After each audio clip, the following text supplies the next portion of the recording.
दिनांक 23 फेब्रुवारी 2026 रोजी ठाणे रेल्वे स्थानकावर एक भीषण अपघात घडला.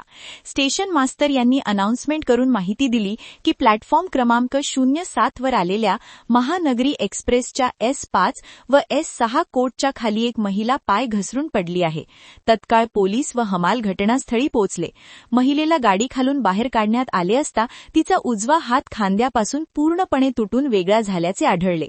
तसेच उजव्या गुडघ्याच्या वरची कातडी पूर्णपणे निघून आतला मांस दिसत असल्याची गंभीर दुखापत झाली आहे.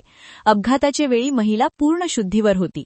स्टेशन मास्टर यांचा मेमो घेऊन 2 हमालांच्या मदतीने जखमी महिलेला रुग्णवाहिकेतून छत्रपती शिवाजी हॉस्पिटल येथे दाखल करण्यात आले.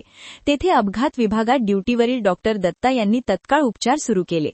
जखमी महिलेने आपले नाव सीमा शब्बीर शेख, वय 28 वर्षे, रा शांतीनगर, मोफतलाल उपनी सुभिता चाळ, रोटी मंगल, कछवा मो असे सांगितले. तिच्या मोबाईलवरून वडिलांना संपर्क करून संपूर्ण घटनेची माहिती देण्यात आली व त्यांना रुग्णालयात बोलवण्यात आले. डॉक्टरांनी तपासणीनंतर सांगितले की महिलेचा हात पूर्णपणे वेगळा झाल्याने आणि येथे शल्यचिकित्सक उपलब्ध नसल्यामुळे पुढील उपचारासाठी लोकमान्य टिळक महानगरपालिका सर्वसाधारण रुग्णालय येथे हलविणे आवश्यक आहे. त्यानुसार महिलेच्या आईवडिलांनी स्वतःच्या जबाबदारीवर तिला सायन रुग्णालयात पुढील उपचारासाठी नेले. दरम्यान जखमी महिलेचा मोबाईल फोन तिच्या वारसांच्या ताब्यात देण्यात आला असून ती उपचारादरम्यान शुद्धीवर असल्याची माहिती डॉक्टरांनी दिली आहे.